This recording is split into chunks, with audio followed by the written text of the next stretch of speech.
Good morning, afternoon, evening, wherever you are in this world, to the latest episode of the Digital Access Show.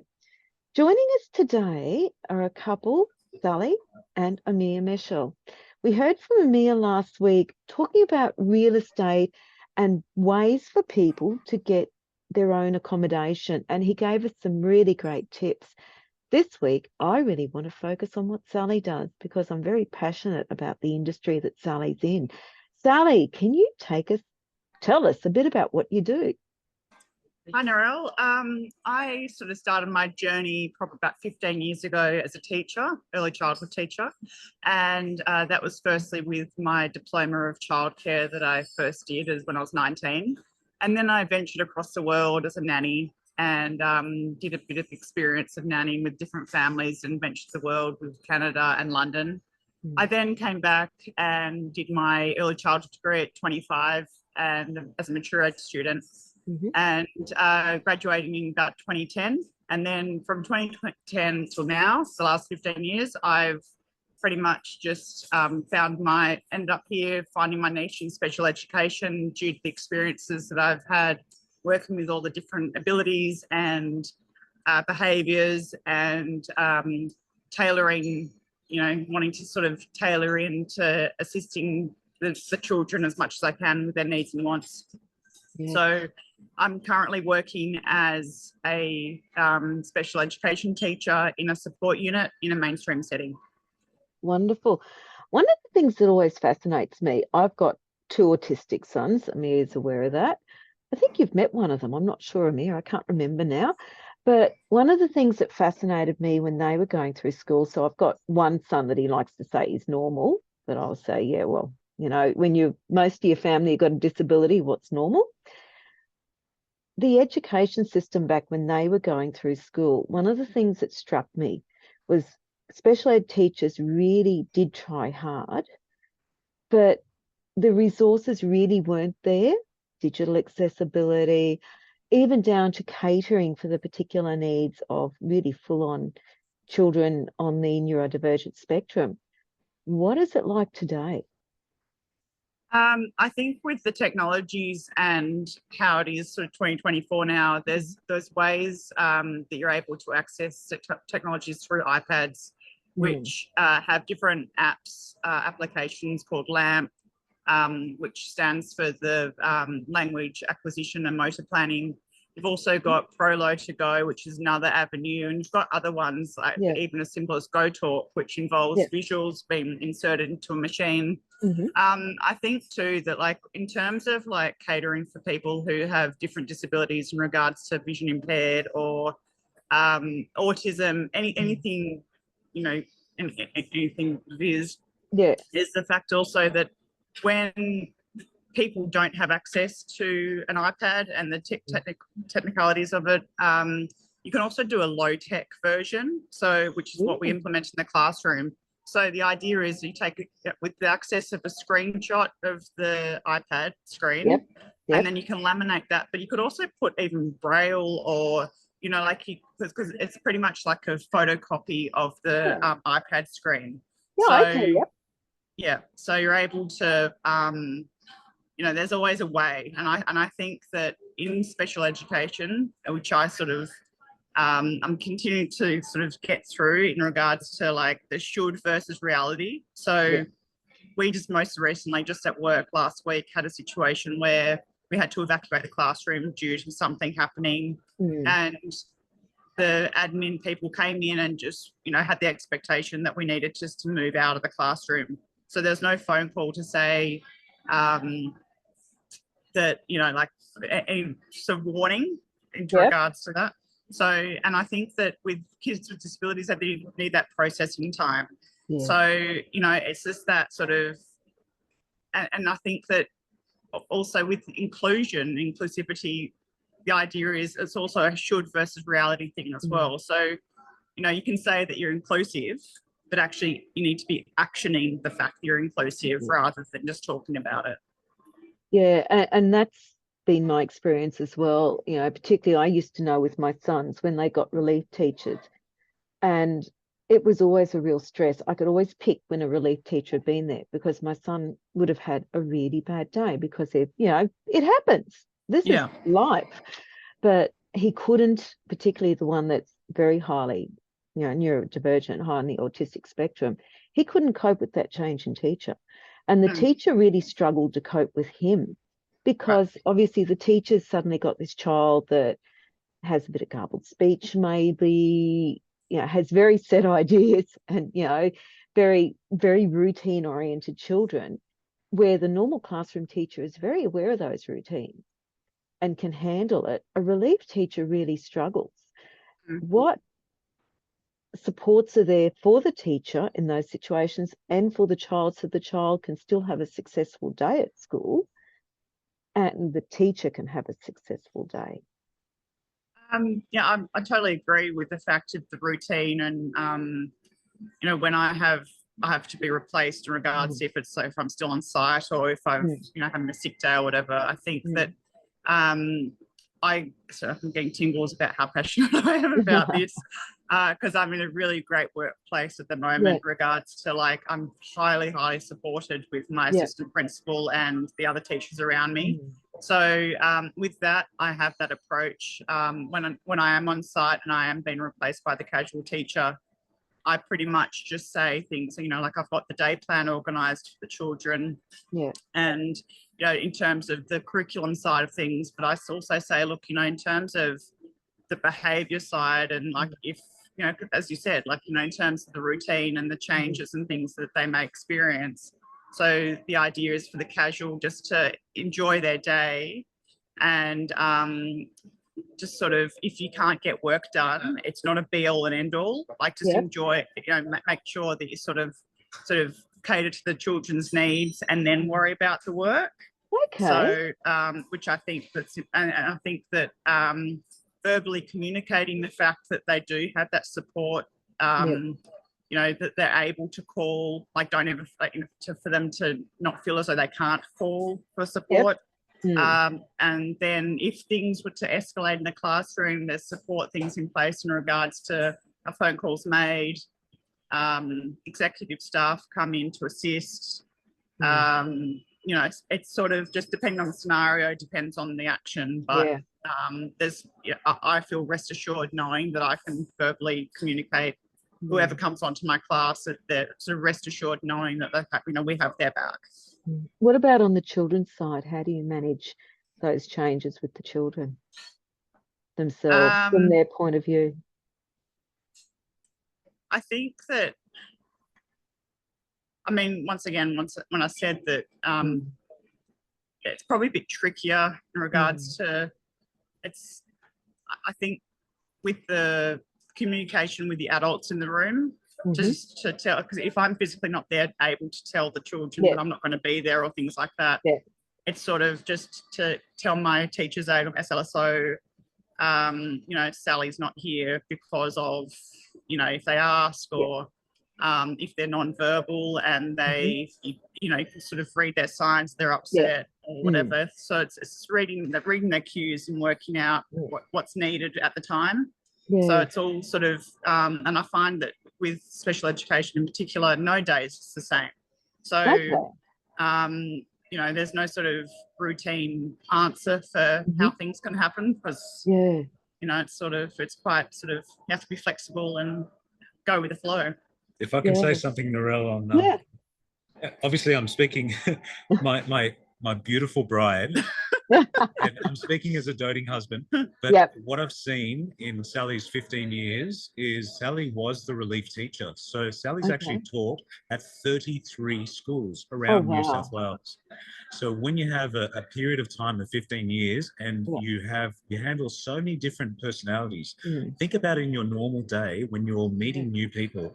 If you're in a closed workshop, you might work with the three same people all the time.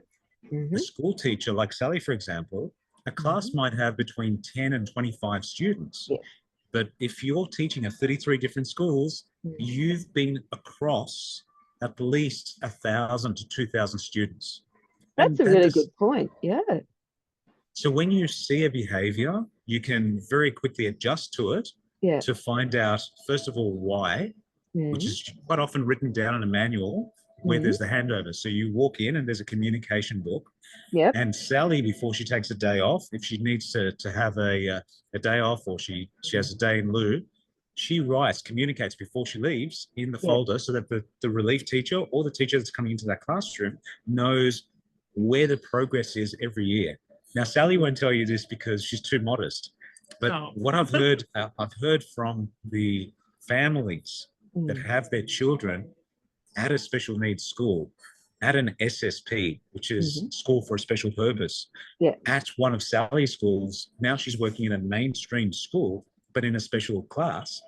At the end of the year, when the children have been with her for one whole year, the home communication, the way that they talk to each other, to their son, to their daughter, within their siblings, within their whole family unit, is so much softer, so much more peaceful. Because you realize there will be days where things spike, but you also realize that there's a routine, there's answers.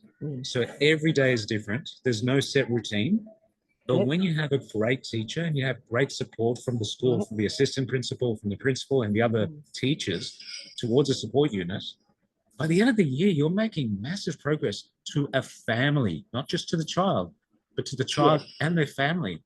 It brings families close together. So I thought I'd say that because Sally's too modest to say that about herself. I would also, I would like to quickly say too that we've just had a new student start just recently as well, and they've come from a bit of a sort of difficult situation, and so now they're hopefully in a support setting where they're going to be more supported and well catered for in regards to the smaller class size and the more support. And just recently, or just last week, so the boys on sort of partial attendance at the moment, sort of as a gradual process of transition to the school. And the mum, who I have been seeing every morning, she says to me, I apologise for my child being so hard. And I said, oh no, it's not hard. We just have to work with him, sort of get his needs met. Anyway, so she came to pick him up 2 hours later or whatever, and she's like, oh, Sally, you've really made my day with what you said this morning. And I said, oh, what was that? Because I couldn't remember. She said, when you said that my child's not hard to work with. I said, well, he's not. It's the idea of like working out how you can help, access him, have the accessibility of like what he needs, and treat him like a human rather than somebody it's too hard. That's it. I think for my son, one of the best conversations I ever had, and he was still in primary school, the deputy principal happened to be walking past one day, and she was the deputy principal of special ed as well. And she said to me, oh, gee, he's got that AFL down, Pat. And I said, yep. And she said, what about the cricket? And I said, oh, he loves cricket. I saw her the next day, and she said, holy smokes, we just had the best conversation. And she said, he and I walked around the school for half an hour talking about the latest game. And then she was behind him and she was backing him. So if there was, for some reason, he had to write a story, he was able to write a story about the football game on the weekend or the cricket game. And they would get what they needed, which is his spelling. Not that his spelling and grammar and punctuation were great at the time. He was learning, that's fine. But he was able to do it. Mind you, they would get reams and reams of paper. Ackermanis kicked to Voss and Voss kicked to, because he had that ability. He could remember all the plays. Or if it was the cricket, Warney bowled a googler and bowled out whoever it was. And it kept him interested that way. And the school teacher, the classroom teacher was great. As soon as she picked up, it was no problems. She just said, oh, Nick, you just write about the cricket game, because he didn't have the imagination to go and make a story up. He didn't know where to start. So just those little things for him, and it made such a difference for him for that year. It was just the best year for him. And I've never forgotten those two ladies, because just those two little tricks, he was connected, he was enabled, he was one of the class, he wasn't any different. And it worked. Yeah. And I think that's one of the things I always find, we're just normal people, aren't we? Everyone's normal. It's just a different version of normal. Everyone's different. Just being open to that as well, rather than being inside a box and like saying, oh, this is too hard. You just have to be aware. I think it's just the awareness of how people are. Yeah. you know, bring them in and let's help, rather than, oh yeah, that's too hard for me, I'm not going to help Yeah, you. that's it. Sally, what are a couple of takeaways that you could give to parents of children with disability in this area? I think just breathe, relax, so they have this, you know, that the whole you've got this approach. Yeah. And I think that, you know, that they're doing the best that they can with the devices and the you know, the resources that they have. And I think that they just also it needs to be reiterated, the fact that they you know, not to feel sort of ashamed about reaching out, and just feel as though there's a big support network out there to help them. Yeah. And really, communication's the key, isn't it? In both Massive. areas that we've talked about over the last 2 weeks, with real estate and with education, it really is about communication. Yeah, and I think too, with that note as well, with what Amir and you're talking about with the real estate, of how, you know, we have Australia, and then every state is different, the real estate, and different, you know, in terms and conditions. Well, education's the same. So we have technically the Australian curriculum, but then we have, within the states, we have the New South Wales syllabus. And then, like, for example, if a family was to move up to Queensland, their schooling then changed with the education. So, and I think that's a lot to do with, you know, yes, we have the Australian curriculum, but I think that we still need to, yes, it's 2024, but we're still a long way off actually making that more inclusive, to make sure Australia as a whole is all like a uniform approach, rather than, because unless you really read into it, I mean, it's really quite confusing in regards to what state does what. Yeah, and as a parent of children, we don't have that time to read into those things. And often, as Amir said, you know, with terminology, the same thing can mean so many different things. What together is one other message that you could give to anyone listening to this show that are the so-called normal people? What would you say to all of them The first thing I about would the say areas is, that you've been talking about? so the first thing that I would say is, don't reinvent the wheel.